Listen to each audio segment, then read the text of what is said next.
6 जानेवारी जागतिक पत्रकार दिनाचे औचित्य साधून संघर्ष पत्रकार संघाच्या कार्यक्रमात ज्येष्ठ पत्रकार महेश कुमार धनके यांनी पत्रकारांना केले मोलाचे मार्गदर्शन। त्या पद्धतीने आपण कशा पद्धतीने पत्रकार आहोत याचं दुसऱ्याला दोष देण्यापेक्षा आपण आपलं आत्मपरीक्षण करण्याची गरज आहे। आज बऱ्याच ठिकाणी आपण जात असताना आपल्याला वेगवेगळ्या पद्धतीचे अनुभव येत असतात, मात्र दुसऱ्याने आपल्यावर किती आरोप केलेले आहेत यापेक्षा आपण कशा पद्धतीने आहोत याचं चिंतन जर आपण केलं तर आपण अत्यंत चांगल्या पद्धतीचे पत्रकार होऊ शकतो। आज आपल्या शहापूरमध्ये अगदी 10-20 वर्षाचा विचार केला, त्याच्या अगोदर केला तर अगदी हातावर पोहोचता येईल इतके पत्रकार होते, परंतु तरी सुद्धा त्यांची लेखणी एक पॉवरफुल अशा पद्धतीची लेखणी होती। आपल्याला आपला इतिहास सुद्धा माहिती पाहिजे। जे आपल्या शहापूरमध्ये पहिलं वृत्तपत्र कोणतं प्रकाशित झालं हे जर आपल्याला पत्रकार म्हणून जर कोणी विचारलं आणि ते जर आपल्याला माहित नाही तर याचा अर्थ आपण कुठेतरी आपल्याच पत्रकारिता क्षेत्रामध्ये मागे आहोत याची आपल्याला जाणीव झाली पाहिजे। आणि म्हणून आपल्याला पत्रकारितेचे नियम काय आहेत, कायदे काय आहेत, पत्रकारांचे अधिकार काय आहेत, पत्रकारांची जबाबदारी काय आहे, कर्तव्य काय आहे याचंही सुद्धा आपल्याला आकलन झालं पाहिजे। आता या ठिकाणी जे सोमनाथ अण्णा बसलेले आहेत, बरेच लोकांना माहिती नसेल की शहापूरमध्ये पहिलं वृत्तपत्र जर कोणी प्रकाशित केलं तर ते म्हणजे सोमनाथ अण्णांनी, ज्याला अभिलूत असं नाव होतं, म्हणजे शहापूर तालुक्यातलं पहिलं वृत्तपत्र। म्हणजे हा इतिहास आहे। जेव्हा कधी आपल्या शहापूर तालुक्याचा पत्रकारितेचा इतिहास लिहिला जाईल त्यावेळी शहापूरमधलं पहिलं वृत्तपत्र कोणतं त्यावेळी आवर्जून आपला उल्लेख या ठिकाणी सोमनाथांचा होईल की त्यांनी पहिलं साप्ताहिक वृत्तपत्र प्रकाशित केलं। त्याच्यानंतर शहापूरमधलं पहिलं दैनिक कोणी प्रकाशित केलं, त्याच्यामध्ये या ठिकाणी उपस्थित असलेल्या उमेश भिरेंचं नाव घेण्यात येईल। जे पहिलं दैनिक आणि दुसरंही दैनिक हे दोन्ही जे काही नावं आहेत ती उमेश भिरेंची आहेत। पहिले त्यांनी सुरू केलं ग्रामीण न्यूज, त्याच्यानंतर आता जे चालू आहे अग्रलेख। म्हणजे या शहापूर तालुक्याचा हा एक इतिहास आहे। ज्या पद्धतीने आपण बाळजगेंचं नाव घेतो की एक चांगल्या पद्धतीचे आदर्श पत्रकार, म्हणजे बाळजगेने एखादा आर्टिकल जर लिहिलं आणि खाली नाव नसेल तर वाचणाऱ्याला कळायचं की बाळजगेने लिहिलेलं आहे। दुर्दैवानं आज कॉपी पेटचा जमाना प्रचंड प्रमाणामध्ये झालेला आहे, इतका झालेला आहे की हेडिंग सुद्धा आम्ही बदलत नाही। म्हणजे हेडिंग सुद्धा प्रत्येक पत्रकाराची हेडिंग कशी सेम असू शकते, प्रत्येक पत्रकाराची बातमी कशी सेम असू शकते। ठीक आहे, आपण एखाद्या ठिकाणी गेल्यानंतर आपण त्या ठिकाणी कदाचित नसू म्हणून आपल्याला ती बातमी महत्वाची वाटली म्हणून आपण ती दिली, परंतु थोडीफार ते एडिटिंग आपण करायला हवी केली। त्याच्यामुळे काय होतंय की एकदा बातमी एखाद्या पेजमध्ये वाचली आणि ती जर वाचली तर तुम्ही नंतर टाकल्यानंतर ती बातमी वाचली जात नाही। आजचं जमाना एकदम फास्ट झालेला आहे। सेम टू सेम हेडिंग असेल तर ही बातमी मी अमुक एका दैनिकाची किंवा अमुक एका युट्यूब चॅनलची बघितलेली, मला आता पुन्हा ती बघायची गरज नाही। हेडिंग करून त्या समोरच्या जो आपला वाचक असतो त्याला लक्षात येतं की ही बातमी जशीच्या तशी छापण्यात आलेली आहे। त्याच्यामुळे या गोष्टी आपण बदल केल्या पाहिजे।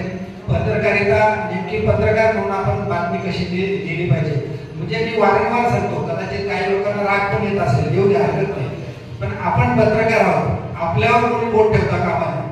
आपण कशा पद्धतीने पत्रकारिता करतोय, आपण खरंच आपल्याला पत्रकार म्हणून आपण ज्यावेळी म्हणतो की आपण मी पत्रकार आहे, खरंच आपण पत्रकार आहोत का? याच्यामध्ये दोन गोष्टी आहेत। पहिली गोष्ट, आपण वार्ताहर आहोत का? वार्ताहराच्या नंतर पत्रकार आहे। पत्रकार ही मोठी गोष्ट आहे। वार्ताहर म्हणजे काय? बातमी संकलन करणे, बातमी तयार करणे, हा वार्ताहर असू शकतो, पण वार्ताहर हा पत्रकार असतोच असं नाही। पत्रकार हा वार्ताहर आहे, पण वार्ताहर हा पत्रकार असू शकतो असं नाही, कारण पत्रकार म्हणजे त्याला कोणत्याही विषयावर लेख लिहिता आलं पाहिजे। दुर्दैवाने आपल्यामध्ये काही मंडळी खूप कमी प्रमाणामध्ये लेख लिहितात। काल एक सुंदर लेख प्रशांत गडकरी लिहिला होता, संपादक लिहिला होता, जे आपल्या समोरची काय आव्हानं आहेत पत्रकारितेची क्षेत्रात आपण लेखन केलं पाहिजे। नुसती बातमी म्हणजे आपण पत्रकार नाही, आपण फक्त वार्ताहर किंवा वृत्त संकलक आहोत, आपल्याला पत्रकार व्हायचं आहे। पत्रकाराची ताकद खूप जबरदस्त आहे,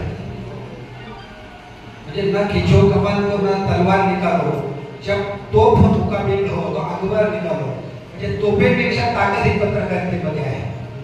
आणि या पत्रकारितेच्या माध्यमातून स्वातंत्र्य लढ्याला बळ देण्याचं काम किंवा संयुक्त महाराष्ट्र लढ्याला बळ देण्याचं काम पत्रकारांच्या माध्यमातून झालं. जर त्यावेळी पत्रकारिता नसते किंवा पत्रकार नसते तर जी चळवळ होती म्हणजे कोणीतरी एखादी सुरुवात केलेली असते, परंतु मैं अकेला चला था, अकेला ही चला गया था, लोक आते गया कारवा होता गया. म्हणजे काय की आपण काहीतरी सुरुवात केली मग लोक कधी येतात जेव्हा त्याच्याबद्दल लोकांना जाणीव होते, माहिती होते ते हे माहिती प्रसार आणि प्रसार करण्याचं काम आपल्या माध्यमातून पत्रकारितेच्या माध्यमातून होत असतं. आणि म्हणून पत्रकार जर चांगल्या पद्धतीने काम करायला लागला तर त्या चळवळीला अधिक जोर येण्याचं काम सुद्धा पत्रकारितेच्या माध्यमातून होत असतं. जी व्यवस्था आहे त्या व्यवस्थेला पूरक म्हणून आपण पत्रकार म्हणून काम केलंच पाहिजे, परंतु व्यवस्था जर बदनाम होत असेल, व्यवस्था जर कुठे चुकीचा असेल तर त्याला फटकारण्याचं काम सुद्धा आपल्यालाच करायचं आहे.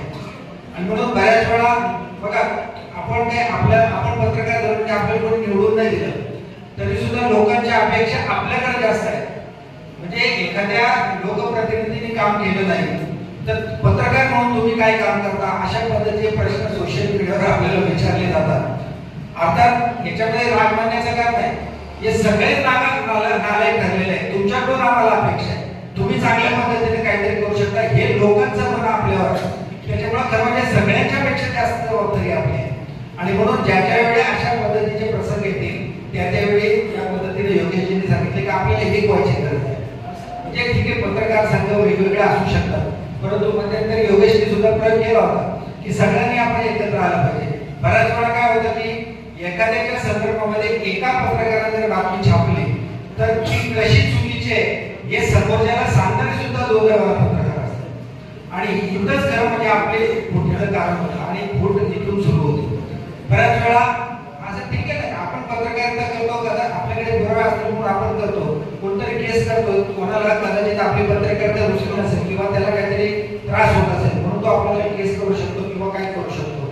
परंतु त्यावेळी त्या संदर्भामध्ये एखाद्या पत्रकारावर जर आरोप होत असेल किंवा त्याच्यावर त्याला बंधनकारक त्याच्या संदर्भामध्ये उल्लेख होत असेल किंवा त्याच्यावर कंप्लेंट दाखल होत असेल तर त्यावेळी तो किती चुकला हे आपण नंतर बघूया, परंतु त्याच्याबद्दल किंवा त्याला सोबत असणं हे आपले काम आहे. आपण त्याच्या दृष्टिकोनातून एकत्र होण्याची गरज आहे. बऱ्याच वेळी दुर्दैवाने आपण चुकीच्या पद्धतीने वागतो आणि त्याच्यामुळे पत्रकारितेचं संघटन किंवा पत्रकारितेची ताकद काय ही ताकद विभागण्याचं काम दुर्दैवाने लोकांपेक्षा आपणच करत असतो.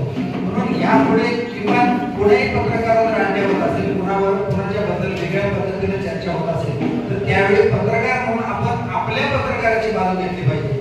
कदाचित तो जर चुकला असेल तर आपण एकत्र ज्यावेळी पद्धतीने आपण पत्रकार म्हणून बसतो, आजही आपण सगळे पत्रकार म्हणून बसतो, या अशा ठिकाणी आपण त्याच्याबद्दल बोलू शकतो की या अशा संदर्भामध्ये जे काही आर्टिकल किंवा लेख किंवा बातमी प्रकाशित झाली याच्यामध्ये पत्रकार आपली थोड्याफार चुका झाल्या असतील. परंतु इतर माध्यमांमध्ये किंवा लोकांच्या समोर जेव्हा आपण आपल्या पत्रकारांचा कमीपणा करत असतो तेव्हा आपण लक्षात ठेवा की आज कदाचित तो पत्रकार जात्यामध्ये आहे पण आपण सुद्धा सुपामध्ये आहोत हे सुद्धा आपण लक्षात घेतलं पाहिजे. आणि म्हणून त्या दृष्टिकोनातून पत्रकारांची ताकद म्हणजे ज्या आपण जर एकत्र आलो तर सगळेच आपल्याला घालू शकतात. दुर्दैवानं आपल्यामध्ये फूट पडल्यामुळे आपण वेगवेगळं झाल्यामुळं काय होतं की इतर जे काही माध्यम असतील राजकीय क्षेत्र असेल सामाजिक त्यांचं भावलं जातं की ठीक आहे हे दोन पत्रकार आले म्हणून काय फरक पडतो, दुसरे चार माझ्या सोबत आहे.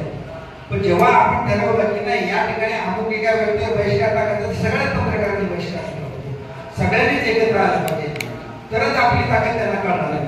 आणि मग पत्रकारितेमध्ये प्रचंड प्रमाणामध्ये ताकद आहे. ती ताकद कशी वापरायची याचं जर आकलन आपल्याला झालं तर आपली शक्ती वाढू शकते आणि त्या दृष्टिकोनातून काम करण्याची खरी आपल्याला आज वेगवेगळ्या क्षेत्रामध्ये किंवा वेगवेगळे पत्रकार आता काही लोकांना तर माहिती नाही म्हणजे ज्या पद्धतीने सांगितले की सोमनाथ अण्णा पत्रकार हे कोणाला माहिती, सोमनाथ अण्णा एक शहापूरमधला एक प्रतिष्ठित व्यक्ती माहिती सर्व, परंतु ते असे पत्रकार होते. या बऱ्याच लोकांची बरेच आपल्या तालुक्यामध्ये पत्रकार आहेत ते आपल्याला माहिती नाही. नवीन लोकांना आकलन झालं पाहिजे, नवीन लोकांनी ज्ञान करून घेतलं पाहिजे की आपल्या तालुक्यामध्ये कोणते कोणते जुने पत्रकार होऊन गेले, कोण कोण चांगल्या पद्धतीचा लेख लिहित होतं, कोणाकोणाचे पुस्तकं प्रकाशित झाले, कोण कोण मोठ्या वृत्तपत्रामध्ये काम करत होतं. आणि वृत्तपत्र किंवा युट्यूबच्या संदर्भामध्ये तर खूप बोललं जातं की युट्यूब चॅनल असा आहे तसा आहे त्याला किंमत नाही. ठीक आहे किंमत नाही असं जर म्हणत असेल किंवा त्याचे ते बंद होणार आहे असं म्हणत असेल कोणतं मोठं चॅनल आहे का युट्यूबवर नाही त्याचं मला नाव सांगा. कोणतं चॅनल आहे जे मोठे चॅनल आहे जे प्रसारित होतं कोणता चॅनल युट्यूबवर नाही त्याचं मला नाव सांगा, असं एकही नाही. म्हणजे युट्यूबचं